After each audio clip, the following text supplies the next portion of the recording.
That is not a little boy. Hardly anyone knows it, but Windfall, Indiana exists. It exists in such a way that when you're there you feel like you're in a completely separate world.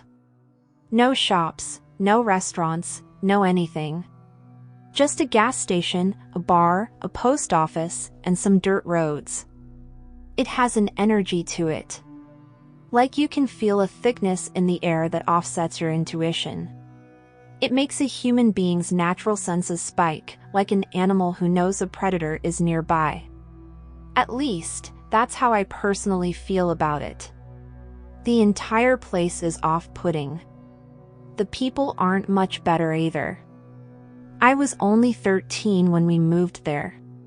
My older sister was 16 and my younger one was 12. Both of them did considerably better socially than I did at school, and I was often left by myself at our new home.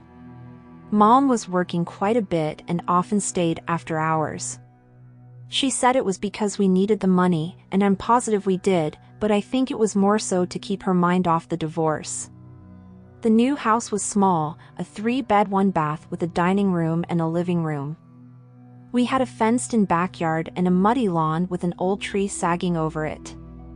It was the dead of winter, and I am a girl who is 13 going through her first of many depressive episodes to come. I submerged myself into the internet.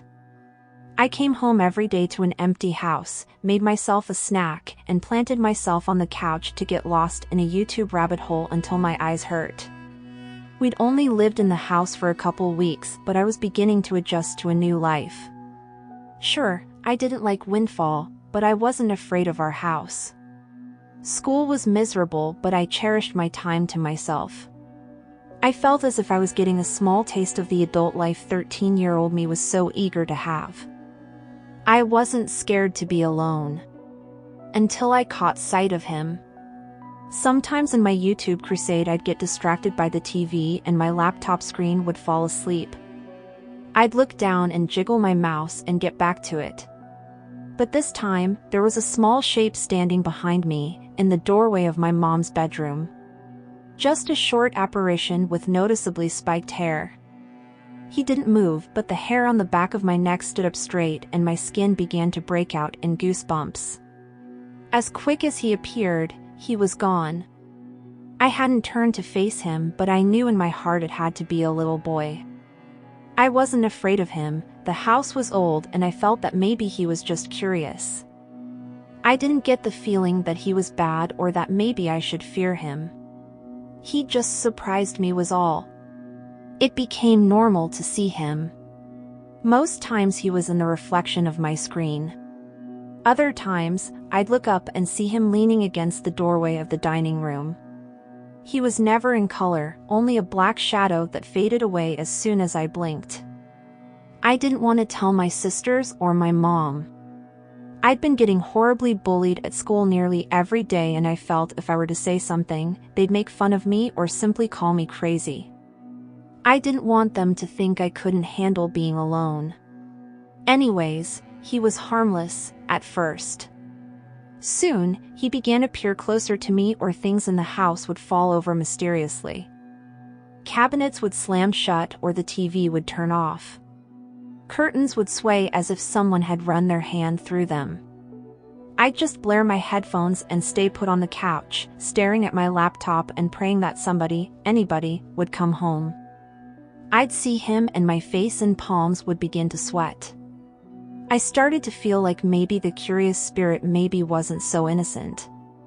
Like he was teasing me or pushing his limits to see just what he could do to instill fear in me. I'd never tried to talk to him or communicate, and quite honestly I had no interest in trying. The first time I ever saw him in detail I was in my bed. My little sister and I shared a room and I had top bunk while she was on the bottom. I began to wake in the middle of the night, sweaty with my heart racing. Each night I'd look over the railing of my bed and see him standing in the dead center of my room, staring at my little sister as she slept. He could have only been 7 years old. He was skinny and he had a red plaid button-up shirt tucked into black pants. He had spiked, bleach blonde hair and pale blue eyes. What stuck out about him was how white his skin was. He looked nearly albino, yet his lips were a shade of deep purple. I'd be too afraid to close my eyes or to even breathe. I'd wake in the nights to come, holding my eyes shut because I knew when I opened them he'd be there. Some nights, my sister wouldn't be in her bed because she was still young enough to want to be in Mom's bed. He'd still just stand there, staring, not acknowledging me or letting it be known that he knew I was there. But I knew he knew. As I kept the secret, our household began to fall apart. My sisters and I were constantly fighting. My depression was worsening and self-harm crept into my daily life. My mother began to drink heavier, and in fits of rage or sadness she'd say things she didn't mean. She'd changed into a person filled with anger when she'd once been so loving and sweet. My family began to feel like strangers to me. This led to even more time in the house on my own as my sisters used their friends' houses as an escape. I had made no friends at my new school, so the only thing I could do to get away was to take walks to the gas station, or to play with the dog the next door neighbors kept chained outside to a tree. Every time I'd see the little boy, I'd stop what I was doing and go sit with that dog. I'd stay put for a few hours until someone arrived home. Things hit their peak when it came time for me to bathe. I loved baths, but for some reason when I took baths at this house, I felt nothing but anxiety. My chest would tighten and burn when I'd lay back to wash my hair, and I'd feel like I couldn't bring myself back up. I'd scream for my mother because I often felt paralyzed with fear. Even just looking at the bathtub gave me an uneasy feeling and sent my heartbeat banging through my ears. Eventually, my anxiety of baths evolved into a full-fledged fear of water. Swimming pools, baths, lakes, all ruined for me. When I think back on it, it never felt as if the house had a happiness to it. Only darkness and that same energy that Windfall emitted so strongly. I was overcome with relief when Mom let us know that she and my stepdad had worked things out and we'd be moving back home. I couldn't have gotten out of that house fast enough. The only thing I didn't want to leave behind was the neighbor's dog. I had learned to shove away those memories. The little boy's face still popped up in my dreams from time to time, but I'd gotten over my anxiety of being home alone. Mom got better and she eventually went back to being her old self again. Time passed and the depression got easier to manage. I'd nearly forgotten about him. We'd all been drinking around the bonfire one night, talking about old memories. I was 20 now and felt that I could bring up the boy and handle whatever backlash I got from it.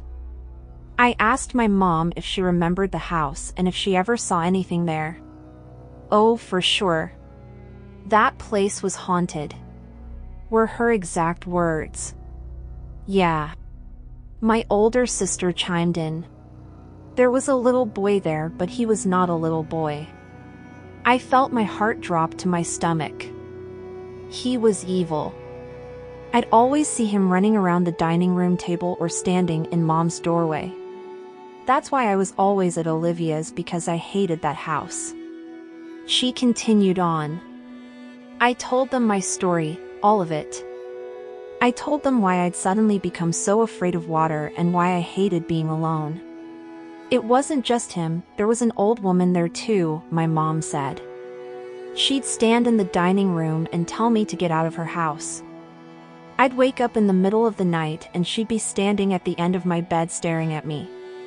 That's why I'd get up in the middle of the night and grab your sister out of bed so she could sleep next to me because I was so scared. The worst time it happened, I woke up and saw that boy sitting on my dresser, swinging his legs. He hopped off the dresser, walked to the side of my bed, and jumped at me. He jumped straight at me and then disappeared. Mom continued on. When we left, I looked up the house and turns out an old lady used to own that house and she died there. What about the little boy? I asked. Yeah, a little boy died in the house back in the 70s. He drowned to death. Since leaving the house, I've returned to Windfall a handful of times to visit family. The energy is still there. That heaviness and otherworldliness.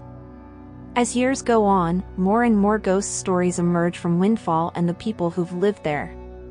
Native American spirits and little children. There's something about that place that falls just perfectly on a wave of paranormal possibility. It radiates with things I don't know if we as a species will ever be able to wrap our heads around. Windfall, Indiana exists, and so does everything else in it.